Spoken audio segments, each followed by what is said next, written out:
to be standing before an august gathering of educators and thought leaders. For most of my life, I was told that education was of prime importance in life. That if you had the right education, you could make it in life, and that the wrong education would break you in life. But what is right education? For most of us Indians, right education means getting admission into reputed schools or colleges. I know it's very, very difficult and very challenging given the meager number of good schools we have for all our children to get enrolled into reputed schools and colleges. But is this enough? Is this the only passport to good education? All of you have deliberated, and I had the privilege of listening to some of you talk about what is good education. Is good education employability? Is it linked directly to getting jobs, getting good job opportunities? Is good education linked to increased pay scales? Or is good education about creating a confident, humane, caring society? For Indians, the value of education is perhaps of undeniable importance. But I think somewhere along the way, we have linked our educational systems, the systems that are in place, to just having our children master rote reading and getting a 95% aggregate. Now, is that good education? I heard many of you speak a while ago and put forth your thoughts about what you thought would inspire good education. The right education, good education, we want our children to be innovative, inventive, intelligent, confident, and we want them to have leadership skills. But if we push them into subject specialization of getting a 95% aggregate, or are we really enhancing their self-confidence? Are we giving them the right values? Are we making them good human beings? Because I think that this whole, process of conditioning the minds of the young towards subject specialization and getting 95 percentile or above is, it's breaking. It's breaking our very society. It's breaking our children. Because a lot of them who are not able to achieve this lose their self-confidence. And even before they experience real failure in life, they already think of themselves as failures.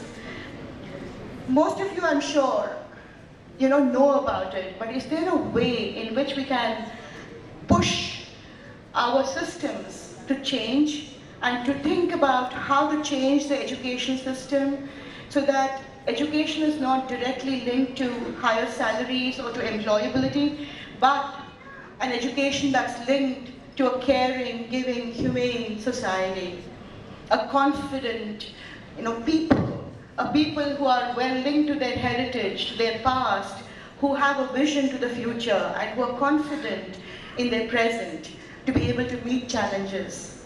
We see a lot of mental health issues these days among our children, and it worries me because I truly believe that these mental health issues are not, though prima facie all case studies say that it's because of social media and Facebook and many other games, video gaming, that these mental health issues have increased. I truly believe that it's also got to do with the pushing and the prodding that we do to our children at our homes, telling them that you have to be the best, that there's nothing if you're nothing if you're not the best. And everybody cannot be the best. It's not possible because that is not life. That is not the way the world operates. Children are given to different talents. They have different kinds of abilities.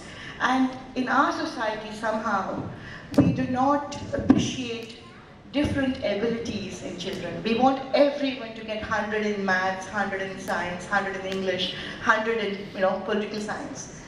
When we were all studying, my generation, it was impossible to get 100 because 100 was a perfect number and nobody could achieve that, number 100. So, even in math, math was probably the only subject in which you could get 100, but not even in physics, biology, or chemistry could you attain a perfect 100. And English, if you got an 80% in English, it meant that you were good, that you were really good and you had studied literature. These days, I encounter children who say they have 99 in English, but they can't form a single sentence without grammatical mistakes. And I wonder why. I wonder what it is that has broken our education system. What is it that is wrong with our education system that we have not addressed in the last 70 years? Many children go through life without knowing the value of books, of a poem. When I say books, I don't mean textbooks.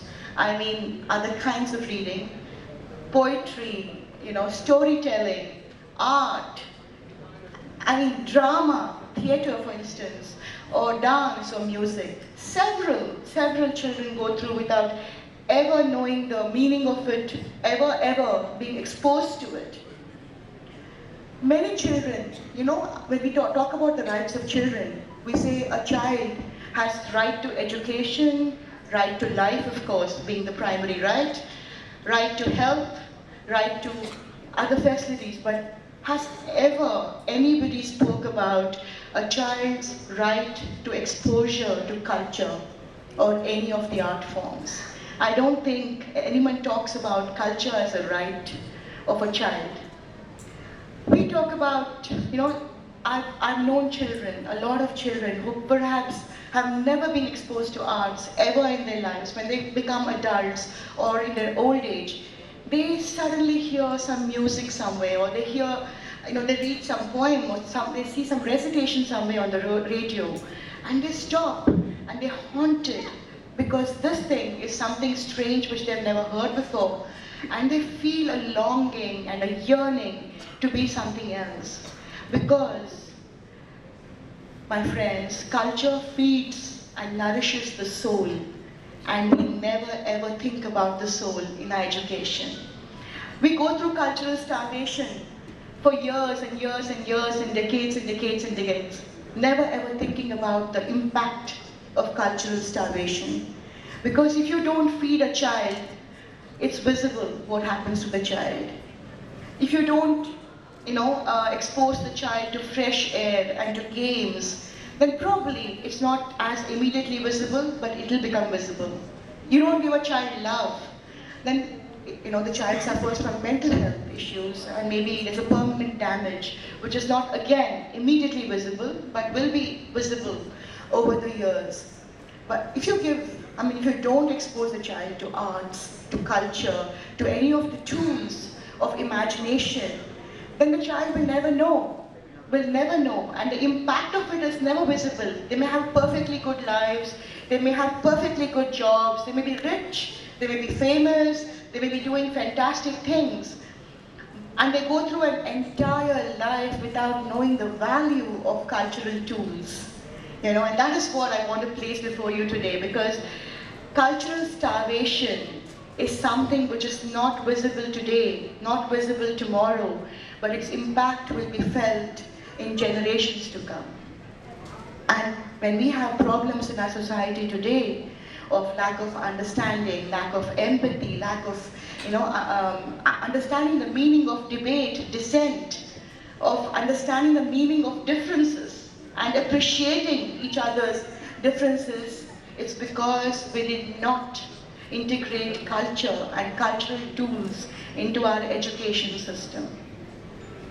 And I really feel that everything that has to do with us and everything that has to do, I mean, if you can correct, like someone spoke about a happy society. Is happiness even considered a value, in our society? I mean, do we say, are you happy to somebody? We ask them, are you healthy? You're okay? Now go study. You're okay? You're fine? Go do this. We never say, are you happy? I mean, are you happy? Is that a question we ask somebody? Because, in the last 30, 40 years, we have forgotten the meaning of happiness and we've forgotten the importance of happiness.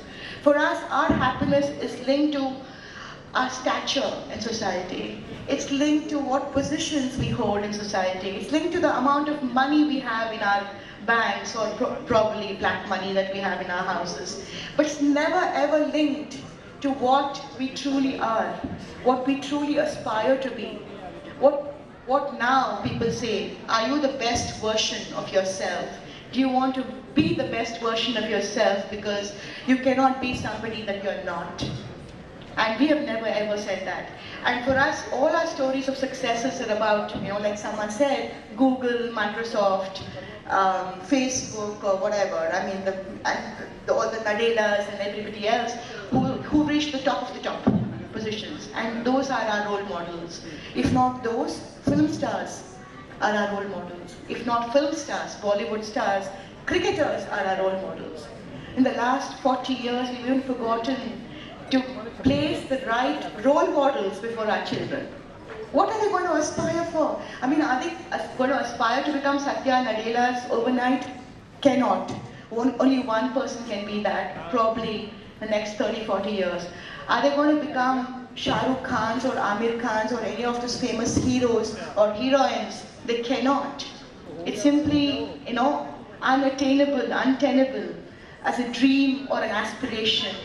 Are they going to become cricketers, Virat Kohli or someone overnight? No. So what is it that we are not messaging right? What is it that we are not telling our children right? We are not telling them that you have to enjoy the process, not the result of what is happening, not the outcome that is going to come, but please enjoy the process of learning, the process and the value of education. Make yourself into the best versions that you can be, whatever it is, doesn't matter what you can, because all of you are unique creations of God, and all of you are here because you have a right to be here, and because God designed for you to be here. Thank you so much for permitting me to place my thoughts before you, but I urge you all to think about what I have said and to integrate cultural education into your curriculum, because I know that all of you, all your schools are the best schools, and all of you have music, dance, painting, sculpture, everything else as, for students to be exposed to. But those are co-curricular activities, they are not part of the main curriculum. And that is where a child who comes into high school gives up everything and talks of only curriculum and what IITs, like somebody said, or medical schools or something, or employability basically, not life, but employability. Salaries, not life, not enjoyable, lives, to be enjoyable lives. So we have to link our past, our heritage, and have the right tools, build the right conversations around these children to talk about the importance of our heritage and link that to our social, economic, and political development in the future. Because I believe that arts and culture can change societies much faster than economics and politics can. Thank you so much.